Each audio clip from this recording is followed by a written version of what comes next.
Hanımefendiler ve beyefendiler, bugün piyano akortlamak için güzel bir gün. Şimdi akortçum geldi. Piyano akordu hakkında ona biraz soru soracağım. Biraz incelikler öğrenmeye çalışacağım. Normal koşullarda her 3 ayda bir iklimsel olarak da bu değişiklik gösterebilir. Piyanoyu akortlamak lazım aküstü piyanolarda. Piyanoyu aldıktan sonraki ilk akordum yapılacak. Bakalım nasıl geçecek.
Is the most difficult part high frequencies? It depends. It can be, depends on the piano for me. Mm-hmm. I mean, there's challenges with the bass that, depending on the piano, can be more challenging there, especially with short pianos. There is a one scale part, two scales part, and three scales part. Yeah. So yeah, what I was doing with these is blocking off the outer string each one. So I'm only tuning one to get the temperament. So getting octaves sounding good and stuff like that. Now I'm just going through and matching the unisons. Yeah. Okay. I got it. The curve of how things change are depending on the piano. The bass strings can sometimes be like the wildest compromise, just because you're trying to tune the octaves to sound good, but then there's other intervals in between that just won't sound good if you have the octave perfect, and there's a bit of a compromise that has to go with it. And the shorter the piano, the more there's compromise, especially shorter uprights. Sometimes, no matter what you do, the bass is just kind of like you get it as good as you can, but it's always going to sound kind of bad, and that's why concert grands are so long. Yeah, exactly. Really long. Just a grand baby. And even with those, I mean, there's compromise. You can't get every interval perfect. It's as close as you can get, but with those long bass strings, you get close. But any shorter than that, and every piano, like this one included, will have some compromise between the fourths and the fifths and the octave and how it's going to sound. And the bass strings, they kind of have a lot of partials that you can hear. They get very confusing when trying Yeah, exactly. to match them and kind of get them in tune. And sometimes you're thinking like, oh, that's the one I'm working with, but it's really just kind of a weird frequency that's in the air, and it's not really part of the tone, the true tone. So it can be kind of complicated down there. The treble I find easier in a way, but some pianos have a lot of false beats on the string. This one's got one that's like now the strip is out, but there's like one note that was just like wah, wah, wah, wah, wah. This is one string. It's not out of tune with anything because it's just one string making that sound, and it sounds like an out of tune unison, but it's just one string. So that can be challenging in a way. But when there's not too much of that, I feel like the treble is technically easier. The bass is quicker because there's less strings. Yeah. Where these is like 3 per note, so it takes a while. It's a really difficult job. What are you using in your ear? Oh, these are just earplugs.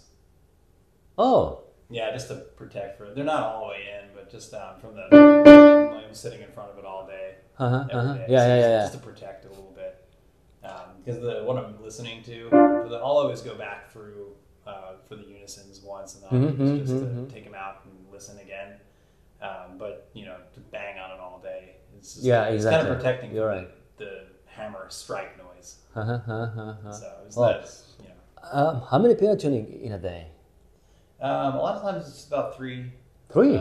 Yeah, and if I'm doing the store tunings, they don't have to be absolutely perfect. It's more about getting their floor pianos, and they get tuned so many times. Sometimes I've gotten like up to like 6 in one day. But again, those are a little bit less. When I'm tuning in someone's home, it's like an hour and a half to 2 hours to try to get their piano as solid as possible. Whereas the store is like, all right, this thing sounds terrible. Let's get it to sound okay. Move on to the next one. So it depends. For the most part, if the appointments are close together, sometimes they'll fit in a 4th. Most often it's up to 3. Wow, awesome. Take God bless you. Yeah, I find it interesting. So it's you can get devices that will allow you to tune the piano, just like go up all the notes one by one, and they'll get pretty close. I mean, there's expensive tools out there that you can get an app to. You honestly could use it just looking at it, not even knowing the first thing about tuning a piano. Then the hardest part is, someone like yourself can probably listen to this thing and know what's in tune and what's out of tune, but the other part of it is working with this on the tuning pins, and there's like a technique to getting them solid.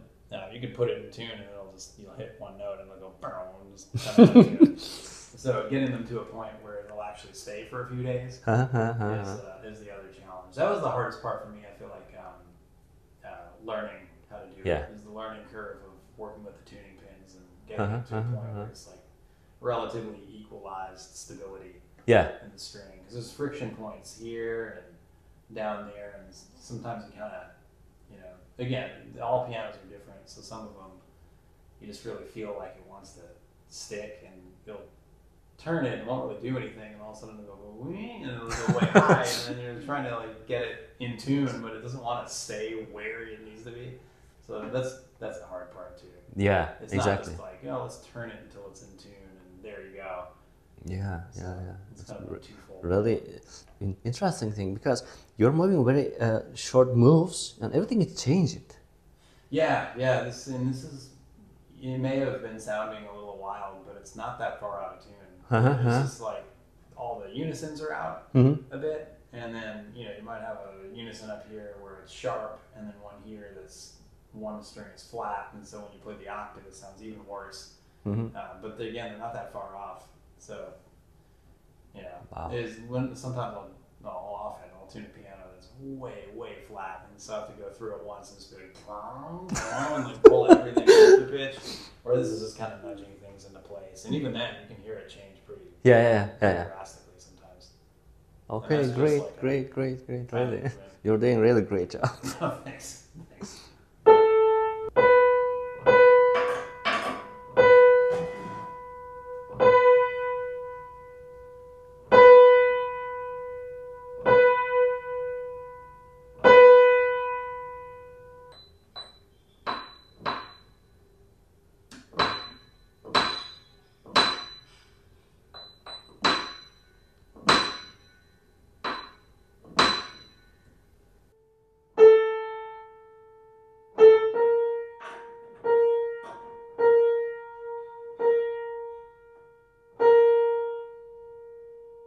Okay guys, the piano has been tuned by Greg, and now I have a few questions for him. Here we go. How many years have you been tuning piano? I started learning maybe about 6 years ago. I kind of just started with my own piano. Your own piano? Yeah, Oh, yeah. Just needed something to tune every day on. You know, you start with maybe a few notes, and unisons are kind of the first step. Trying to get those to sound good. It gives you the feel of the hammer technique, and you can kind of, you know, make them go a little out of tune and then go back through and tune them again. And it's something that you can always be perfecting. You know, you said perfect when I was done. The perfection is kind of like a cycle where I could go through this again and get it even closer. Awesome. So the unisons are kind of a thing that's always almost a work in progress, where you get them as perfect as you can and then go back through and anything that moves, just clean those up. And so that was the first step. And then working with the temperament in the middle of the keyboard is another step, and just kind of trying to get that to make sense is just kind of a daily practice. Perfect. The second one is there a special education for tuning piano? I mean, can someone who plays piano also tune a piano? Yeah, absolutely. Really? Yeah, it's the educational opportunities are kind of varying. My own studies were very self-guided at first, and kind of just meeting up with local technicians who had been in the business for years, and getting them to kind of, you know, I would go to their shop and they would show me how to tune a temperament, and then I'd take that home and kind of try it for a month or two, and then, you know, go back and say, how am I doing? And kind of going from there. There is a lot, and you have to be careful with it, but there's a lot on YouTube these days. There's a lot of reputable people who are out there to teach it in videos. There's some videos that are not so good, so you have to be careful about that, but there is a lot of... Your own channel?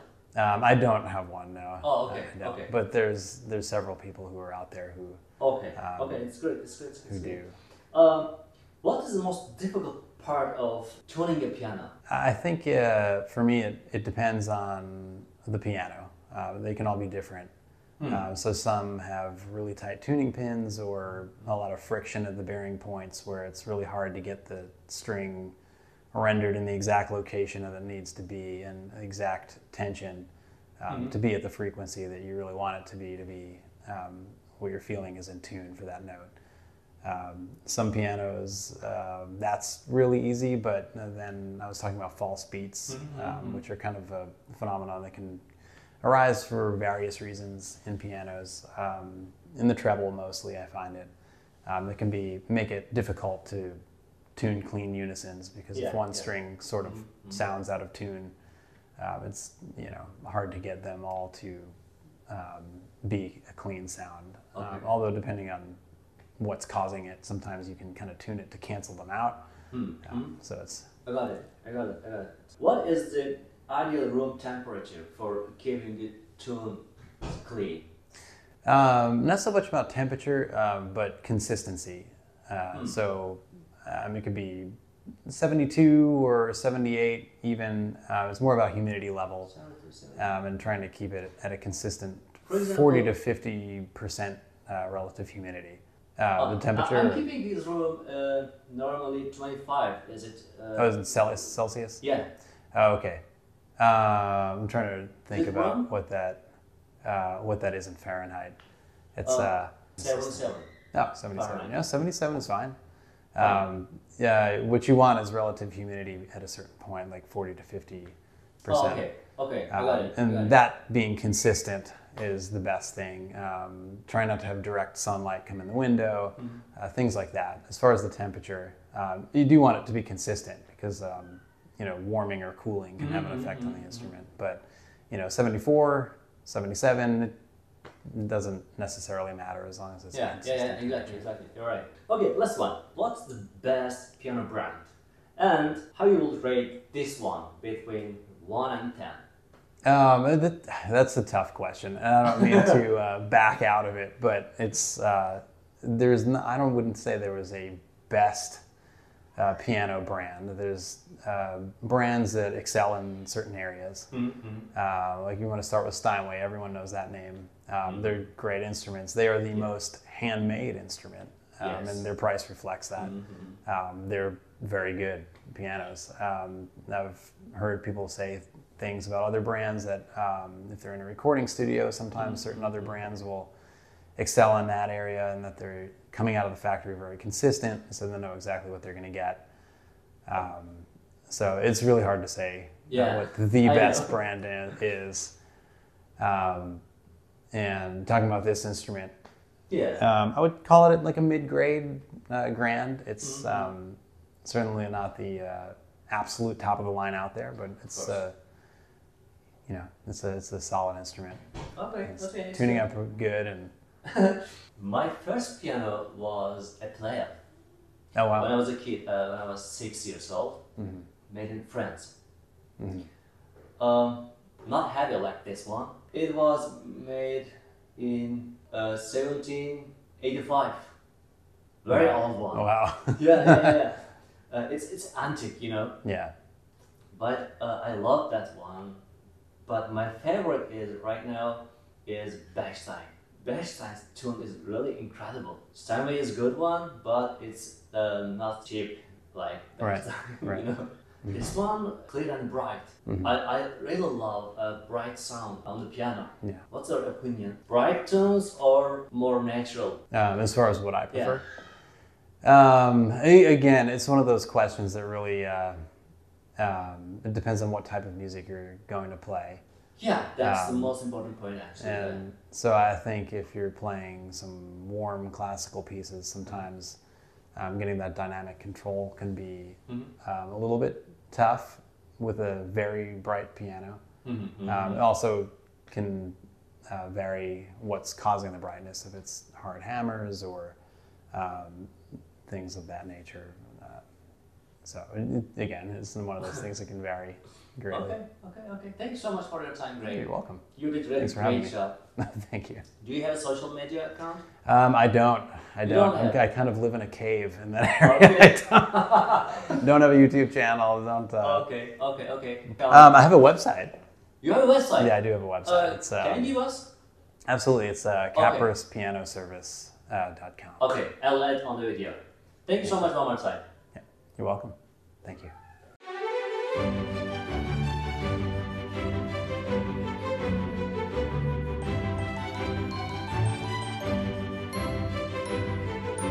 Üç saatin ardından piyanonun akordu bitti.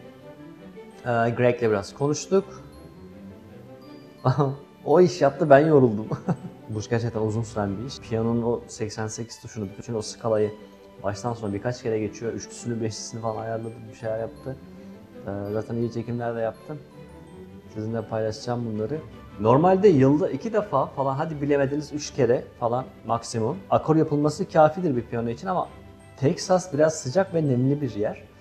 Dolayısıyla da burada çok da fazla kayıt yaptığım için akordu biraz daha fazla böyle sık gözden geçirmem gerekiyor. O yüzden 3 ay sonrası için bir hatırlatma gönder bana ki atlamayayım o işi dedim. 3 ay sonra bir kere daha böyle bir akorun üzerinden geçeceğiz. Bu sefer de böyle piyano ile ilgili bir akor işlemini sizlere göstereyim istedim. Bir sonraki videoda görüşmek üzere. Kalın sağlıcakla.